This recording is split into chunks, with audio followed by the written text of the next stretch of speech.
সবাইকে স্বাগত দীপ্ত সংবাদে। সাথে রয়েছে দোলা ডলরের। শুরুতেই জানাবো সংবাদ শিরোনাম। জ্বালানি সংকট নিয়ে কেউ কেউ বিভ্রান্তি ছড়াচ্ছে অভিযোগ প্রধানমন্ত্রীর।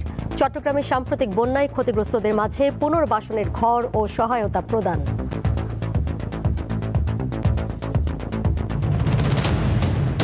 মৌলভীবাজার সীমান্তে বিএসএফ এর গুলিতে বাংলাদেশি তরুণ নিহত। তীব্র নিন্দা জানিয়েছে সাধারণ মানুষ। সরকারকে পদক্ষেপ নেওয়ার আহ্বান। অন্যায়ভাবে সীমান্তে আমাদের মানুষের উপরে গুলি চালাচ্ছে, মানুষকে মারছে। বাংলাদেশে যাতে এরকম ঘটনা আর না ঘটে সেগুলোর জন্য প্রতিরোধ গড়ে তোলা। তারেক রহমান ও নরেন্দ্র মোদী একসঙ্গে বসলেই অনেক সমস্যার সমাধান হয়ে যাবে, মত দীনেশ ত্রিবেদীর। প্রধানমন্ত্রীর সঙ্গে ভারতের হাই কমিশনারের সাক্ষাৎকার। পুরো কনফিডেন্স আছে যে মানুষ এক আছে আর ওর সলিউশনটা হবে আর হবে। I am very confident. আরো 42 ঋণ খেলাপির পাচারের অর্থ উদ্ধারে তৎপরতা শুরু। সবারই খেলাপি ঋণ রয়েছে 200 কোটি টাকার বেশি। উদ্ধারে কাজ করছে বিদেশি 8 প্রতিষ্ঠান। বিভিন্ন প্রতিষ্ঠান যাদের পাচারকৃত অর্থ ফিরিয়ে আনার মতো সাকসেস স্টোরি আছে তাদের সাথে চুক্তিবদ্ধ। গাজা নিয়ে ট্রাম্পের শান্তি পরিকল্পনা প্রত্যাখ্যান করেছে ইসরায়েল। হামাস নিরস্ত্র না হওয়া পর্যন্ত তারা গাজা ছাড়বেন না, সাফ জানালেন নেতানিয়াহু। প্রথমবারের মতো এএফসি উইমেন্স চ্যাম্পিয়ন্স লিগে খেলবে রাজশাহী স্টার্স এফসি। চলছে নিবিড় অনুশীলন, দলগত পারফরমেন্সকেই গুরুত্ব দিচ্ছে সবাই।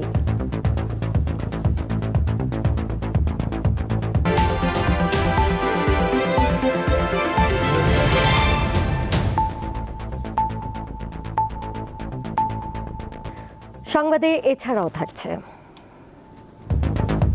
20 আগস্ট রাষ্ট্রপতি নির্বাচন, কিভাবে হয় মনোনয়ন, ভোট দেওয়ার প্রক্রিয়াটি বা কেমন, এ নিয়ে থাকছে একটি বিশ্লেষণধর্মী প্রতিবেদন।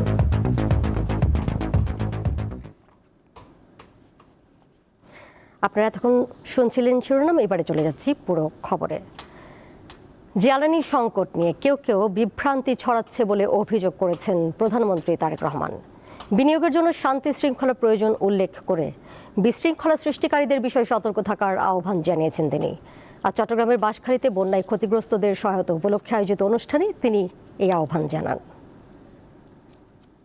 ত্রয়োদশ জাতীয় সংসদ নির্বাচনের পর প্রথমবারের মতো চট্টগ্রাম সফরে প্রধানমন্ত্রী তারেক রহমান রবিবার সকালে কক্সবাজারের মহেশখালী উপজেলার মাতারবাড়ি কয়লাভিত্তিক বিদ্যুৎ কেন্দ্র পরিদর্শনের মধ্য দিয়ে শুরু হয় দিনের কর্মসূচি।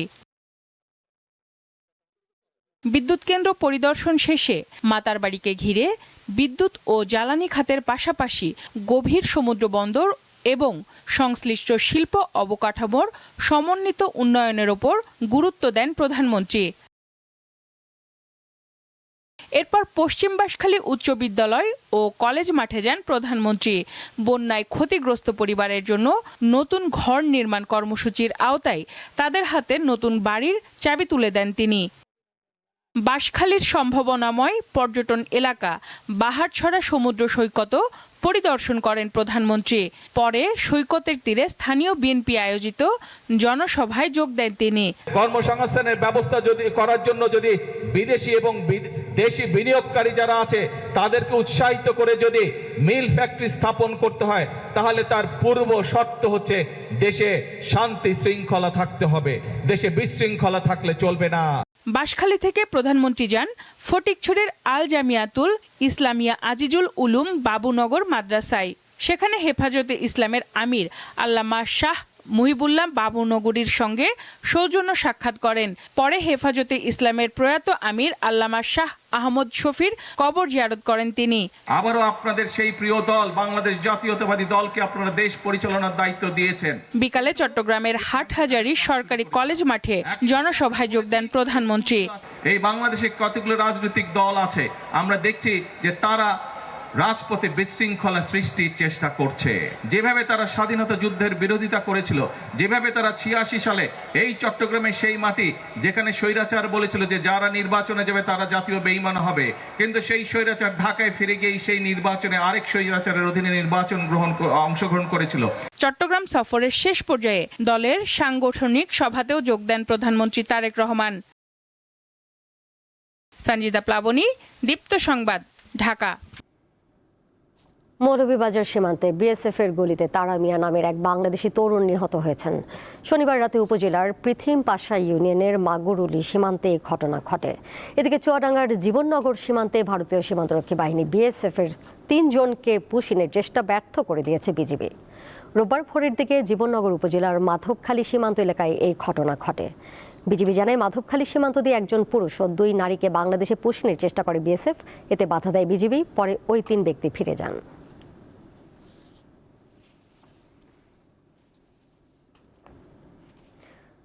মৌলভীবাজার সীমান্তে বিএসএফ এর গুলিতে বাংলাদেশি নিহতের ঘটনায় তীব্র নিন্দা জানিয়েছেন স্থানীয়রা। সীমান্তে হত্যা বন্ধে দ্রুত তারা সরকারের হস্তক্ষেপ কামনা করেছেন। এ নিয়ে দেখুন আমাদের আজকের জনতার কথা। বিএসএফ এর যে বেপরোয়া ব্যবহার বা এই যে গুলিবিদ্ধ অভ্যন্তরে যে তাদের হত্যাকাণ্ড, এইগুলো নিয়ে আসলে আমরা আজকের জনগণের তাদের মতামত আমরা শুনবো। বাংলাদেশি যে আছে বর্ডার গার্ড যেটা আছে এরা ফাইলে ফেরত দেয়, বাট মানে তারা ফাইয়া সরাসরি হত্যা করছে, এই জিনিসটারে আমরা খুব ভালো দৃষ্টিতে দেখলাম না আর কি। এটা আমরা লাস্ট 6 বছর ধরে দেখছি, হিসাব করলে দেখা যাব 600 মানুষ তারা মারছে।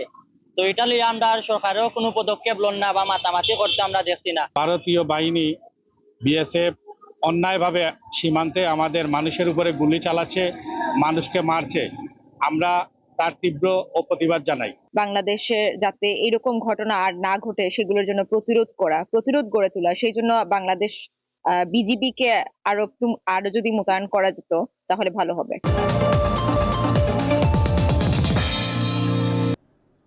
যাচ্ছি পরের প্রসঙ্গে।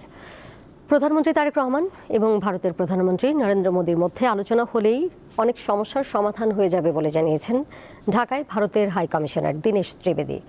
দায়িত্ব নেবার পর আগামীকাল প্রথমবারের মতো তারেক রহমানের সঙ্গে সৌজন্য সাক্ষাৎ করবেন তিনি। তার আগে আজ ভারতের এই দূতকে ডেকে নিয়ে 1.5 ঘন্টা সাম্প্রতিক বিভিন্ন বিষয় নিয়ে আলোচনা করেছেন পররাষ্ট্রমন্ত্রী খলিলুর রহমান। রাজধানীর যমুনা ফিউচার পার্কে ভারতীয় ভিসা আবেদন কেন্দ্রে শিশুদের জন্য খেলার জায়গা উদ্বোধন হয়েছে রবিবার। ঢাকায় ভারতীয় হাইকমিশনার দীনেশ ত্রিবেদী এই কেন্দ্র উদ্বোধন করেন। সেখানে সাংবাদিকদের তিনি বলেন, সমস্যার সমাধান হয় কথাবার্তায়, 2 দেশের প্রধানমন্ত্রীর আলোচনায় অনেক সমস্যার সমাধান হতে পারে। When 2 leaders meet, lot of problems are sorted. Problem sort out হয় যখন আমরা কথাবার্তা করি। আর আমার তো পুরো কনফিডেন্স আছে যে মানুষ এক আছে আর ওর সলিউশনটা হবে আর হবে। I am very confident. 12 June বাংলাদেশে আসার পর 25 জুন বঙ্গভবনে রাষ্ট্রপতির কাছে নিজের পরিচয়পত্র দেন দীনেশ ত্রিবেদী। গত 29 জুলাই পররাষ্ট্রমন্ত্রীর সঙ্গে প্রথম সৌজন্য সাক্ষাৎ করেন তিনি। ঢাকায় আসার প্রায় 2 মাসের মাথায় সোমবার তিনি প্রধানমন্ত্রী তারেক রহমানের সঙ্গে সৌজন্য সাক্ষাৎ করবেন। এদিকে প্রধানমন্ত্রীর সঙ্গে সাক্ষাতের একদিন আগে ভারতীয় দূতকে ডেকে নিয়ে 2 দেশের সাম্প্রতিক বিষয় নিয়ে আলোচনা করেন পররাষ্ট্রমন্ত্রী খলিলুর রহমান। রাষ্ট্রীয় অতিথি ভবন পদ্মায় রবিবার বিকেলে হয় এই বৈঠক। তবে এই আলোচনা নিয়ে কোনো পক্ষই মন্তব্য করেনি। রুবায়েত হাসান, দীপ্ত সংবাদ, ঢাকা। রাষ্ট্রপতি পদে এলডিপি চেয়ারম্যান অবসরপ্রাপ্ত কর্নেল অলি আহমদকে মনোনয়ন দিয়েছে জামায়াতে ইসলামী নেতৃত্বাধীন 11 দলীয় ঐক্য। দুপুরে জাতীয় সংসদের বিরোধী দলীয় নেতা শফিকুর রহমানের মিন্টো রোডের বাসায় 11 দলীয় ঐক্যের নেতাদের বৈঠক শেষে এই নাম ঘোষণা করা হয়। বৈঠক শেষে সাংবাদিকদের ব্রিফ করেন বিরোধী দলীয় চিফ হুইপ ও জাতীয় নাগরিক পার্টি এনসিপির আহ্বায়ক নাহিদ ইসলাম। নির্বাচন কমিশনের তফসিল অনুযায়ী 20 আগস্ট অনুষ্ঠিত হবে দেশের 23তম রাষ্ট্রপতি নির্বাচন। আমরা সিদ্ধান্ত নিয়েছি আমাদের বৈঠকে আমাদের পক্ষ থেকে এই রাষ্ট্রপতি নির্বাচনে প্রার্থী হবেন আমাদের 11 দলেরই শরিক দল এলডিপি সম্মানিত চেয়ারম্যান বীর বিক্রম মুক্তিযোদ্ধা কর্নেল অলি আহমদ। উনি 11 দলের পক্ষ থেকে রাষ্ট্রপতি পদে প্রার্থী থাকবেন। রাষ্ট্রপতি রাষ্ট্রের সর্বোচ্চ সাংবিধানিক পদ, কিন্তু এই পদে বসতে জনগণের সরাসরি ভোট পেতে হয় না প্রার্থীকে। কারা হতে পারেন রাষ্ট্রপতি প্রার্থী, কিভাবে হয় মনোনয়ন, আর রাষ্ট্রপতিকে ভোট দেওয়ার প্রক্রিয়াটি বা কেমন, বিস্তারিত থাকছে প্রতিবেদনে। নির্বাচন কমিশনের তফসিল অনুযায়ী আগামী 20 আগস্ট হবে রাষ্ট্রপতি নির্বাচনের ভোট। 16 আগস্ট মনোনয়নপত্র যাচাই বাছাই শেষে যদি একক কোনো প্রার্থীর মনোনয়নপত্র বৈধ হয় সেক্ষেত্রে প্রধান নির্বাচন কমিশনার ওই প্রার্থীকে নির্বাচিত ঘোষণা করবেন। অর্থাৎ একক প্রার্থী হলে 16 আগস্টে জানা যাবে বাংলাদেশের পরবর্তী রাষ্ট্রপতির নাম। তবে একাধিক প্রার্থী হলে 20 আগস্ট জাতীয় সংসদের অধিবেশন কক্ষে হবে রাষ্ট্রপতি নির্বাচনের ভোট, আর সেখানে প্রধান নির্বাচন কমিশনার নির্বাচনী কর্তার ভূমিকা পালন করবেন। অসুস্থতার কারণ দেখিয়ে 22তম রাষ্ট্রপতি মোহাম্মদ শাহাবুদ্দিন 24 জুলাই পদত্যাগের পর থেকে 23তম রাষ্ট্রপতি হিসেবে বঙ্গভবনের বাসিন্দা কে হবেন তা নিয়ে জোর আলোচনা চলছে। রাষ্ট্রপতি নির্বাচনে ভোট দেন না দেশের সাধারণ মানুষ। সংবিধানের 48 অনুচ্ছেদ অনুযায়ী সংসদ সদস্যদের ভোটেই নির্বাচিত হন দেশের রাষ্ট্রপতি। এখন প্রশ্ন হলো, যে কেউ কি ইচ্ছে প্রকাশ করলে রাষ্ট্রপতি পদে প্রার্থী হতে পারবেন? উত্তর হলো না। রাষ্ট্রপতি পদে প্রার্থী হওয়ার ক্ষেত্রে রয়েছে বেশ কিছু সাংবিধানিক বাধ্যবাধকতা। প্রার্থীর বয়স হতে হবে 35 বছর, তাকে জাতীয় সংসদ নির্বাচনের প্রার্থী হওয়ার যোগ্যতা থাকতে হবে এবং একই সাথে কেউ অভিশংসনের মাধ্যমে একবার রাষ্ট্রপতি পদ থেকে অপসারিত হলে তিনি দ্বিতীয়বার রাষ্ট্রপতি পদে প্রার্থী হতে পারবেন না। 1991 সালের রাষ্ট্রপতি নির্বাচন আইনে বলা হয়েছে, রাষ্ট্রপতি পদে নির্বাচিত হওয়ার যোগ্য ব্যক্তির মনোনয়নপত্র সংসদ সদস্যরা দাখিল করবেন। মনোনয়নপত্রে একজন সংসদ সদস্য প্রস্তাবক এবং আরেকজন সংসদ সদস্য সমর্থক হিসেবে সই করবেন। একই সঙ্গে মনোনীত ব্যক্তির লিখিত সম্মতিও থাকতে হবে। রাষ্ট্রপতি নির্বাচনের সবচেয়ে গুরুত্বপূর্ণ বিষয় হলো এখানে জাতীয় সংসদের প্রত্যেক সংসদ সদস্যই একজন ভোটার। ফলে স্বাভাবিকভাবেই জাতীয় সংসদে যে রাজনৈতিক শক্তির সংখ্যাগরিষ্ঠতা থাকে তাদের ভূমিকা সবচেয়ে বেশি গুরুত্বপূর্ণ থাকে। তবে এক্ষেত্রে প্রার্থী হতে হলে সংশ্লিষ্ট প্রার্থীকে আগে সাংবিধানিক যোগ্যতা অর্জন করতে হবে এবং নির্ধারিত ফর্মে মনোনয়নপত্র জমা দিতে হবে। জাতীয় সংসদ নির্বাচনের মতো রাষ্ট্রপতি নির্বাচনে কোনো গোপন ব্যালটে ভোট হয় না। এখানে প্রকাশ্য ব্যালটের মাধ্যমে জাতীয় সংসদ সদস্যরা তাদের রাষ্ট্রপতি নির্বাচন করেন। এক্ষেত্রে একজন নির্দিষ্ট প্রার্থীর বিপরীতে সংসদ সদস্যরা তাদের পূর্ণ নাম স্বাক্ষর করে ভোট দেন এবং নির্ধারিত ব্যালট বক্সে জমা দেন। ভোট শেষে নির্ধারিত নিয়মে ভোট গণনা করা হয় এবং ফল ঘোষণা করে নির্বাচন কমিশন। সংবিধান অনুযায়ী রাষ্ট্রপতির মেয়াদ 5 বছর। একই ব্যক্তি 2 মেয়াদের বেশি রাষ্ট্রপতি থাকতে পারেন না। রাষ্ট্রপতির মেয়াদ শেষ হওয়ার আগে নির্ধারিত সময়ের মধ্যে নির্বাচন আয়োজনের বিধানও রয়েছে সংবিধানে। আর মৃত্যু, পদত্যাগ বা অপসারণের কারণে পদ শূন্য হলে 90 দিনের মধ্যে নির্বাচন করতে হয়। রাষ্ট্রপতি পদে এই মুহূর্তে প্রার্থীর চেয়ে সবচেয়ে বেশি গুরুত্বপূর্ণ হয়ে উঠেছে রাজনৈতিক সমীকরণ। জাতীয় সংসদে সরকারি দল বিএনপির 2/3 সংখ্যাগরিষ্ঠতা রয়েছে। ফলে রাষ্ট্রপতি পদে দলটি যাকে মনোনয়ন দেন তিনি বাংলাদেশের পরবর্তী রাষ্ট্রপতি হবেন, এটা অনেকটা নিশ্চিত। তবে বিরোধী দল জামায়াত কিংবা এনসিপি রাষ্ট্রপতি পদে কাউকে মনোনয়ন দিলে সেক্ষেত্রে নতুন রাষ্ট্রপতির নাম জানতে 20 আগস্ট পর্যন্ত অপেক্ষা করতে হবে। শিউলি শবনম, দীপ্ত সংবাদ, ঢাকা। পরের খবরে যাচ্ছি। 200 কোটি টাকারও বেশি খেলাপি ঋণ রয়েছে এমন আরও 42টি প্রতিষ্ঠানকে চিহ্নিত করে বিদেশে পাচার করা তাদের অর্থ সম্পদ উদ্ধারে তৎপরতা শুরু করেছে দেশের সংশ্লিষ্ট ব্যাংকগুলো। এর জন্য বিশ্বখ্যাত 8টি আন্তর্জাতিক আইনি ও পেশাদার পরামর্শক প্রতিষ্ঠানের সঙ্গে চুক্তি হয়েছে। যুক্তরাজ্য, যুক্তরাষ্ট্র, সংযুক্ত আরব আমিরাত, কানাডা, সিঙ্গাপুর ও মালয়েশিয়া সহ 12টি দেশকে প্রধান লক্ষ্য করে পাচারের অর্থ উদ্ধারের চেষ্টা করা হচ্ছে। নো উইন নো পে নীতিতে সম্পদ পুনরুদ্ধারের এই কার্যক্রমে কোনো ব্যাংককে অগ্রিম অর্থ দিতে হবে না। বিদেশি প্রতিষ্ঠানগুলো সম্পূর্ণ নিজস্ব খরচে সম্পদ অনুসন্ধান করবে। উদ্ধার হওয়া সম্পদের একটি অংশ পারিশ্রমিক হিসেবে তাদের দিতে হবে। বিগত সরকারের আমলে দেশের ব্যাংকিং খাত থেকে পাচার হয়েছে প্রায় 28 লাখ কোটি টাকা, যা গত অন্তর্বর্তী সরকারের শ্বেতপত্র প্রণয়ন কমিটির প্রতিবেদনে উঠে আসে। পাচার হওয়া অর্থ ফেরাতে সে সময় টাস্কফোর্স গঠন করে কেন্দ্রীয় ব্যাংক। বাণিজ্যিক ব্যাংকগুলো এসব টাকা দেশে ফেরাতে নিয়োগ দেয় বিদেশি 8 আইনি প্রতিষ্ঠান, যারা এখন অনুসন্ধান করছে 42 ব্যক্তি ও প্রতিষ্ঠানের বিদেশে থাকা সম্পদ। 200 কোটি টাকার অধিক যে ঋণগুলো আছে, যেগুলো খেলাপি হয়েছে এবং তার মধ্যেও বেশ কিছু পাচার হয়েছে, সেই অর্থগুলো আমরা কীভাবে আমাদের ডিপ্লোমেসির মাধ্যমে হোক বা বিভিন্ন আইনি প্রক্রিয়ার মাধ্যমে হোক দেশে ফিরিয়ে আনা যায়, তার জন্য আমরা আন্তর্জাতিক বিভিন্ন প্রতিষ্ঠান যাদের পাচারকৃত অর্থ ফিরিয়ে আনার মতো সাকসেস স্টোরি আছে তাদের সাথে চুক্তিবদ্ধ হই। পাচারের অর্থ ফেরানোর অগ্রগতি জানতে রোববার বাণিজ্যিক ব্যাংকগুলোর শীর্ষ নির্বাহীদের সঙ্গে বৈঠক করেছে বাংলাদেশ ব্যাংক। শাহরিয়ার ইমন, দীপ্ত সংবাদ, ঢাকা। জুলাই আন্দোলনে ইন্টারনেটের গতি কমাতে শেখ হাসিনার অনুমতিতে তৎকালীন আইসিটি প্রতিমন্ত্রী জুনায়েদ আহমেদ পলককে নির্দেশ দিয়েছিলেন ওবায়দুল কাদের। আজ এ সংক্রান্ত একটি কল রেকর্ড ট্রাইব্যুনালে দাখিল করেছে প্রসিকিউশন। ওবায়দুল কাদের সহ যুবলীগ ও ছাত্রলীগের 7 নেতার বিরুদ্ধে জুলাই হত্যা মামলার প্রমাণ হিসেবে এই কল রেকর্ড দাখিল করা হয়। প্রসিকিউশন বলছে, আন্দোলন দমাতে মারণাস্ত্রের পাশাপাশি হেলিকপ্টার ও ড্রোন ব্যবহার করা হয়। এসব তথ্য যাতে বাইরে ছড়িয়ে না পড়ে সেজন্য ইন্টারনেট বন্ধের উদ্যোগ নেওয়া হয়। ফরেনসিক ল্যাবে কল রেকর্ডটির সত্যতা যাচাইয়ের পর ট্রাইব্যুনালে দাখিল করা হয়েছে বলে জানায় প্রসিকিউশন।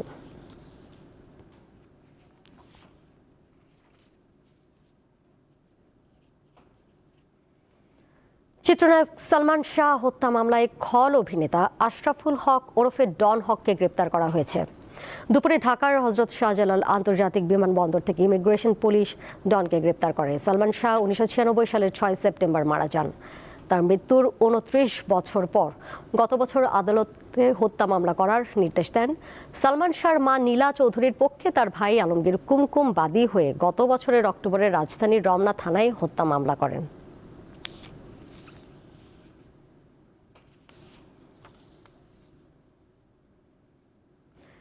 দেশের পোল্ট্রি শিল্পের অন্যতম শীর্ষ প্রতিষ্ঠান কাজী ফার্মস লিমিটেডের নাম, লোগো ও ছবি ব্যবহার করে প্রতারণার অভিযোগে 2 জনকে গ্রেপ্তার করেছে যশোর জেলা পুলিশের সাইবার ক্রাইম ইনভেস্টিগেশন সেল।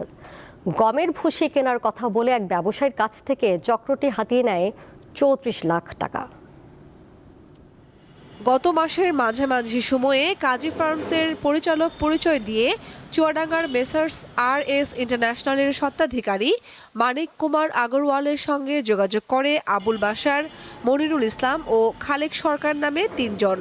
আগরওয়ালের অভিযোগ তার কাছ থেকে 5 ট্রাক গমের ভুসি কিনেছে। পরে গাড়ি ভাড়া, সিকিউরিটি মানি ও ভ্যাটের অজুহাতে নগদ, মোবাইল ব্যাংকিং ও ব্যাংক হিসাবের মাধ্যমেও টাকা নিয়েছে। সব মিলিয়ে তিনি দিয়েছেন 34 লাখ টাকা।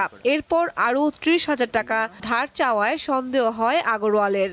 লোকগুলো আমাদেরকে ফোন করে বললো, ম্যানেজার সাহেব যে আপনার গাড়ি পড়ছে, আমরা মাল নামিয়ে নিচ্ছি, মালের কোয়ালিটি ঠিক আছে, আপনি বাকি মালগুলো লোড করে দিয়ে। ভাই বিলের সংক্রান্ত কথাবার্তা যখন হলো তখন যাই ওনাদের ভিতরে কথার গড়মিল পেলাম।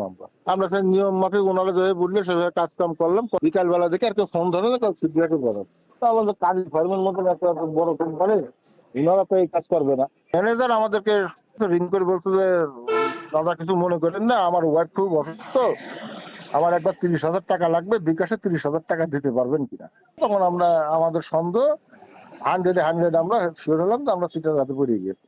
এই ঘটনায় গত 5 আগস্ট ওই 3 জনের বিরুদ্ধে প্রতারণার মামলা করেন ব্যবসায়ী আগরওয়াল। পরে ওই রাতেই যশোর থেকে মনিরুল ইসলামকে গ্রেপ্তার করে পুলিশ। পরে তার দেওয়া তথ্যের ভিত্তিতে খালেক সরকারকেও গ্রেপ্তার করা হয়। এই সময় তাদের কাছ থেকে 7টি মোবাইল, 2টি ল্যাপটপ, সিম, চেক বই, ভুয়া NID ও জাল বিল ভাউচার উদ্ধার করা হয়। এছাড়া উদ্ধার করা হয় 10 লাখ টাকা। এই প্রতারক চক্র তাদেরকে অনলাইন ব্যাংকিং এর মাধ্যমে টাকা পরিশোধ করবে মর্মে জানায়। যশোরের কাজী ফার্মের মূল কার্যালয়ে যোগাযোগ করলে তারা জানতে পারে যে এরা কাজী ফার্মের কেউ না এবং এরা প্রতারক চক্র। মামলার তদন্ত চলমান এবং অন্যান্য আসামি গ্রেপ্তারের চেষ্টায় আছে। পাবনার চাটমোহরে অভিযান চালিয়ে চক্রের আরেক সদস্য আবুল বাশারকে গ্রেপ্তারে অভিযান চলছে। এরই মধ্যে তার প্রতিষ্ঠান থেকে উদ্ধার করা হয়েছে 77 বস্তা গমের ভুসি ও 185টি খালি বস্তা। কামরুন নাহার, দীপ্ত, বার্তাকক্ষ। এবারে দেখে নেব আরো কিছু আলোচিত খবর নিয়ে আমাদের নিয়মিত আয়োজন সংবাদ সংক্ষেপ। প্রাথমিক স্তরে শিক্ষার্থীদের বিজ্ঞান মনস্ক ও সৃজনশীল করে তুলতে কারিকুলামে সায়েন্স টয় বা বিজ্ঞান ভিত্তিক খেলার উপকরণ যুক্ত করা হচ্ছে। রোববার রাজধানীতে ইউনিসেফ বাংলাদেশের এক অনুষ্ঠানে এ তথ্য জানান প্রাথমিক ও গণশিক্ষা প্রতিমন্ত্রী ববি হাজ্জাজ। বলেন, খেলার ছলে ও হাতে কলমে বিজ্ঞান শেখানোর মাধ্যমে শিশুদের শেখার প্রক্রিয়াকে আরও আনন্দময় ও বাস্তব ভিত্তিক করা হবে। স্থানীয় সরকার নির্বাচন সামনে রেখে হালনাগাদ ভোটার তালিকার খসড়া প্রকাশ করেছে নির্বাচন কমিশন। এতে দেশে মোট ভোটার দাঁড়িয়েছে 12,86,32,555 জন। ইসি জানিয়েছে 14 মে থেকে 31 জুলাই পর্যন্ত নতুন ভোটার বেড়েছে 3,09,315 জন। দেশে উড়োজাহাজের জ্বালানি জেট ফুয়েলের দাম লিটারে 28 টাকা 53 পয়সা বাড়িয়েছে সরকার। আগস্টে অভ্যন্তরীণ ফ্লাইটে প্রতি লিটার জেট ফুয়েলের দাম 159 টাকা 52 পয়সা নির্ধারণ করা হয়েছে, যা আগে ছিল 130 টাকা 99 পয়সা। আন্তর্জাতিক ফ্লাইটের জ্বালানির দামও বাড়ানো হয়েছে। সিলেটের শাহজালাল বিজ্ঞান ও প্রযুক্তি বিশ্ববিদ্যালয়ে রাষ্ট্রবিরোধী গোপন কার্যকলাপ ও বৈষম্য বিরোধী ছাত্র আন্দোলন দমনে জড়িত শিক্ষকদের খুঁজতে 6 সদস্যের তদন্ত কমিটি গঠন করা হয়েছে। দ্রুত সময়ের মধ্যে প্রতিবেদন দিতে বলা হয়েছে কমিটিকে। দীপ্ত বার্তা কক্ষ। আন্তর্জাতিক প্রসঙ্গ। গাজায় শান্তি প্রক্রিয়ার পরবর্তী ধাপে যেতে যুক্তরাষ্ট্রের প্রস্তাবিত 15 দফা পরিকল্পনা প্রত্যাখ্যান করেছে ইসরায়েল। দেশটির প্রধানমন্ত্রী বেনিয়ামিন নেতানিয়াহু বলেছেন, হামাস পুরোপুরি নিরস্ত্র না হওয়া পর্যন্ত গাজা থেকে কোনো ইসরায়েলি সেনা প্রত্যাহার করা হবে না। রোববার মন্ত্রিসভার বৈঠকের শুরুতে নেতানিয়াহু বলেন, ইসরায়েল 15 দফার নথিটি প্রত্যাখ্যান করেছে। তিনি বলেন, হামাসকে নিরস্ত্র করার অর্থ ভারী ও হালকা সব ধরনের অস্ত্রের সম্পূর্ণ অপসারণ। কোনো ধরনের নামমাত্র বা ভুয়া নিরস্ত্রীকরণ মেনে নেবে না ইসরায়েল। এ বিষয়ে যুক্তরাষ্ট্রের সঙ্গে আলোচনা চলছে বলেও জানান তিনি।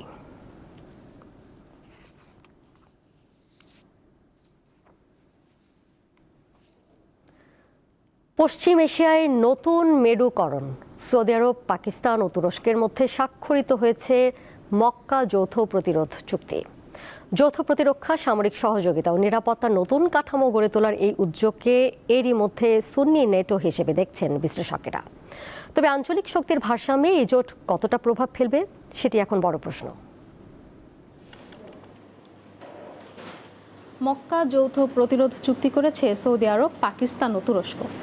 ইরানের সাথে যুক্তরাষ্ট্র ও ইসরায়েলের যুদ্ধের কারণে পশ্চিম এশিয়ায় চলমান এই অস্থিরতার মধ্যেই নতুন এই জোটের আত্মপ্রকাশ হলো। প্রায় 1 বছর ধরে চলা দর কষাকষি শেষে স্বাক্ষরিত এই চুক্তিকে পশ্চিম এশিয়ায় একটি নতুন সুন্নি ন্যাটো বা ইসলামিক ন্যাটোর সাথে তুলনা করছেন আন্তর্জাতিক বিশ্লেষকরা। তুলনা করার যথেষ্ট কারণও রয়েছে, কারণ মক্কা চুক্তির মূল ভিত্তি গড়ে উঠেছে ন্যাটোর যৌথ প্রতিরক্ষা নীতির ওপর। ন্যাটোর 5 নম্বর ধারার মতোই এই চুক্তিতে স্পষ্ট করা হয়েছে, স্বাক্ষরকারী কোনো দেশের ওপর আক্রমণ মানে তা জোটের উপর আক্রমণ। আবার নতুন জোটের আওতায় রাজনৈতিক ও সামরিক কমিটিও গঠিত হবে।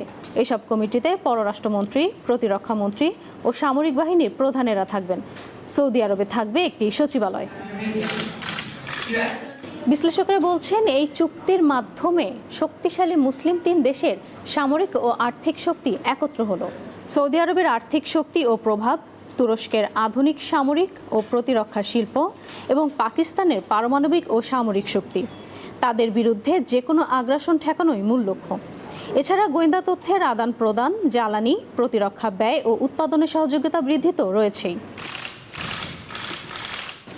যদিও এই জোটকে ভালো চোখে দেখছে না ইরান। একে কাগুজে চুক্তি হিসেবে উল্লেখ করে সৌদি আরবকে নিরাপত্তার জন্য মিত্রদের উপর নির্ভর না করার সতর্কবার্তা দিয়েছে দেশটি। তবে এটি ইরানকে লক্ষ্য করে করা হয়নি বলে জানিয়েছে তুরস্ক। চুক্তিটির প্রস্তুতি প্রায় 2 বছর 8 মাস ধরে চলছিল বলে জানিয়েছে দেশটি। ইরান সমর্থিত গোষ্ঠী ও ইরানের হামলার শিকার সৌদি আরব। অন্যদিকে পশ্চিম ও মধ্য এশিয়ার মুসলিম দেশগুলোর সাথে বন্ধুত্বপূর্ণ সম্পর্কের মাধ্যমে এই অঞ্চলে একটি বড় শক্তি হিসেবে আত্মপ্রকাশ করার লক্ষ্য পাকিস্তানের। বিশ্লেষকদের তথ্যমতে যুক্তরাষ্ট্রের মিত্র উপসাগরীয় দেশগুলোর উপর তেহরানের পাল্টা আঘাতের পর মার্কিন নিরাপত্তার সীমাবদ্ধতা প্রকাশ পেয়েছে। আর এ পরিস্থিতি এই দেশগুলোকে এক ছাতার নিচে আসতে বাধ্য করেছে। এছাড়া এ চুক্তি অঞ্চল ভিত্তিক একটি নিজস্ব নিরাপত্তার ব্যবস্থা গড়ে তুলতেও অবদান রাখবে। আন্তর্জাতিক বিশ্লেষকরা বলছেন, অতীতেও বেশ কয়েকবার এরকম জোট হয়েছে। কেউ আলোর মুখ দেখেছে, আবার কেউ সফল হয়নি। তাই সময় বলে দেবে এই মক্কা যৌথ প্রতিরোধ চুক্তি কতটা সফল হবে। ইশরাত সুমা, দীপ্ত বার্তা কক্ষ। খেলার খবর। প্রথমবারের মতো এএফসি উইমেন্স চ্যাম্পিয়ন্স লিগের মঞ্চে খেলতে যাচ্ছে বাংলাদেশের নারী ফুটবল লিগের বর্তমান চ্যাম্পিয়ন রাজশাহী স্টার্স এফসি। এশিয়ার ক্লাব ফুটবলের অন্যতম মর্যাদাপূর্ণ এই প্রতিযোগিতার জন্য এরই মধ্যে প্রস্তুতি শুরু করেছে দলটি। তাদের লক্ষ্য ভালো কিছু করা। বাংলাদেশের নারী ফুটবলের নতুন ইতিহাসের দ্বারপ্রান্তে রাজশাহী স্টার্স এফসি।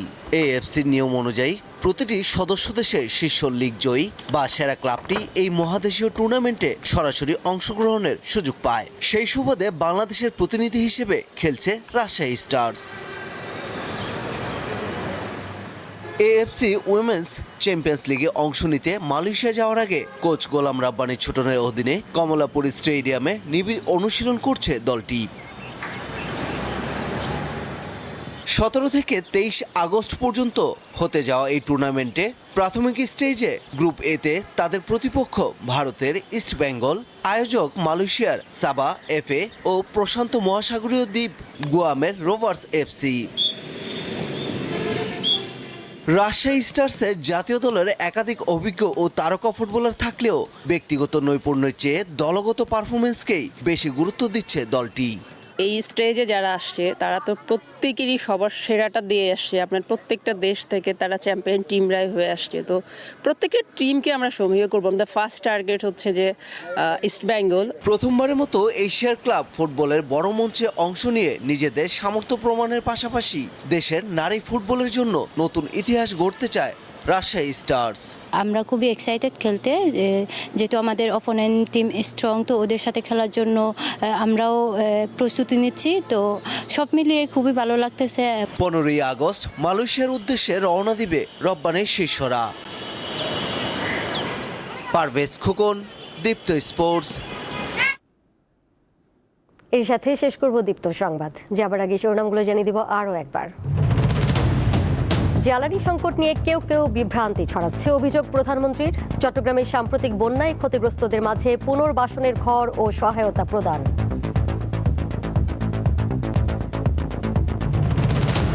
মৌলভীবাজার সীমান্তে বিএসএফ এর গুলিতে বাংলাদেশি তরুণ নিহত, তীব্র নিন্দা জানিয়েছে সাধারণ মানুষ, সরকারকে পদক্ষেপ নেওয়ার আহ্বান। বিএসএফ অন্যায়ভাবে সীমান্তে আমাদের মানুষের উপরে গুলি চালাচ্ছে, মানুষকে মারছে। বাংলাদেশে যাতে এরকম ঘটনা আর না ঘটে সেগুলোর জন্য প্রতিরোধ গড়ে তোলা। তারেক রহমান ও নরেন্দ্র মোদী একসঙ্গে বসলেই অনেক সমস্যার সমাধান হয়ে যাবে, মত দীনেশ ত্রিবেদীর। প্রধানমন্ত্রীর সঙ্গে ভারতের হাই কমিশনারের সাক্ষাৎকার। পুরো কনফিডেন্স আছে যে মানুষ এক আছে আর ওর সলিউশনটা হবে আর হবে। I am very confident. আরও 42 ঋণ খেলাপির পাচারের অর্থ উদ্ধারে তৎপরতা শুরু। সবারই খেলাপি ঋণ রয়েছে 200 কোটি টাকারও বেশি। উদ্ধারে কাজ করছে বিদেশি 8 প্রতিষ্ঠান। বিভিন্ন প্রতিষ্ঠান যাদের পাচারকৃত অর্থ ফিরিয়ে আনার মতো সাকসেস স্টোরি আছে তাদের সাথে চুক্তিবদ্ধ। গাজা নিয়ে ট্রাম্পের শান্তি পরিকল্পনা প্রত্যাখ্যান করেছে ইসরায়েল। হামাস নিরস্ত্র না হওয়া পর্যন্ত তারা গাজা ছাড়বেন না, সাফ জানালেন নেতানিয়াহু। প্রথমবারের মতো এএফসি উইমেন্স চ্যাম্পিয়ন্স লিগে খেলবে রাজশাহী স্টার্স এফসি। চলছে নিবিড় অনুশীলন, দলগত পারফরমেন্সকেই গুরুত্ব দিচ্ছে সবাই।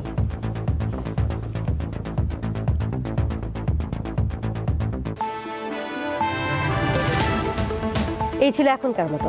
এরই সাথে বিদায় নিচ্ছি আমি দোলা ডলার্স। আর তথ্য এবং বিনোদনের নানা খবরাখবর জানতে যুক্ত থাকুন দীপ্ত ডিজিটাল প্ল্যাটফর্মে। সবাইকে ধন্যবাদ এতক্ষণ সাথে থাকার জন্য।